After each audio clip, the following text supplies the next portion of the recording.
Hello and welcome to Inside Unreal, where you can see how to make content for Unreal Engine 4. I'm Parrish, and I'm joined today by Epic Games Senior Technical Artist Jordan Walker. Hi, Zach. Hey, Jordan. Now, I understand that you worked on the Infiltrator tech demo that Epic released earlier this year. Can you talk to us a little bit about that? Sure. So Infiltrator is a real-time tech demonstration that we use to show off the capabilities of Unreal Engine 4.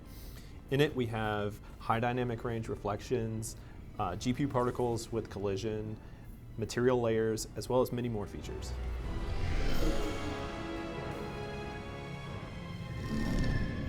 Now, if I recall correctly, you used the new material system to help define the look and the feel of the characters in Infiltrator. That's correct. So a character artist would hand me a character model, and I would create material layers and textures to define how those surfaces react to light. Okay, and we're going to be seeing a little bit of that today. That's correct. Awesome. So why don't we start by taking one of the characters from Infiltrator and kind of how he looked in the final cinematic, and then you can break down how you were able to achieve that look using the tools in Unreal Engine 4. Sure. So this is the character as he appears in the demo. You can see he has a couple different surfaces. There's some chrome buckle here. There's like a military fabric stretched across his chest. There's this padded fabric down below as well. And as far as the workflow goes, we would start this the same way we would start a character before. So a character artist would create a high polygon model. They would process a normal map from that model and hand that off to a texture artist.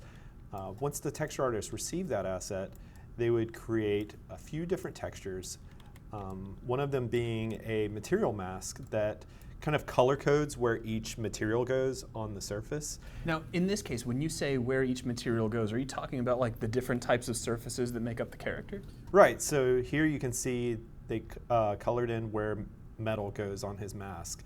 And then down here they've colored where like the fabric padding goes and where the black plastic goes. Okay. So it literally is color coding the different types of surfaces that make him up. Exactly. All right, cool. Here you can see the artist creates an asset that's basically a texture that defines where grime resides on the surface, where dirt collects. You can see in the cracks of things, this texture is a lot heavier, and it's basically saying this is where the surface is dirty. Mm-hmm. This final texture that an artist creates says where the scratches and the scuff marks happen. And they would do that on the edges of objects. They do it where a surface maybe like rubs against other things.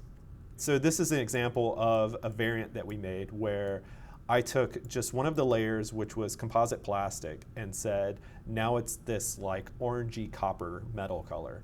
And that used all of the same textures that we created before.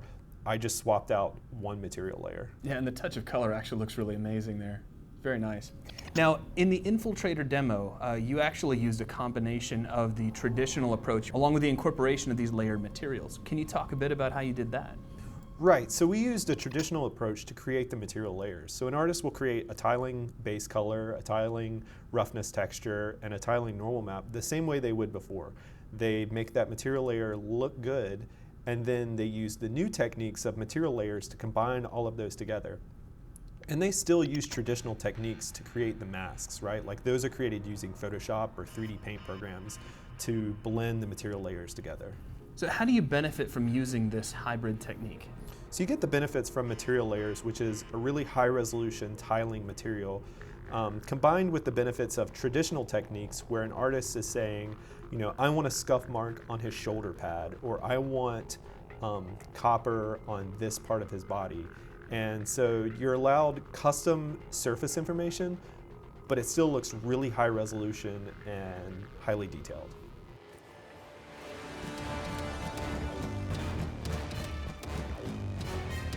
So I understand that Unreal Engine 4 uses a physically based shading model. Why does that matter here?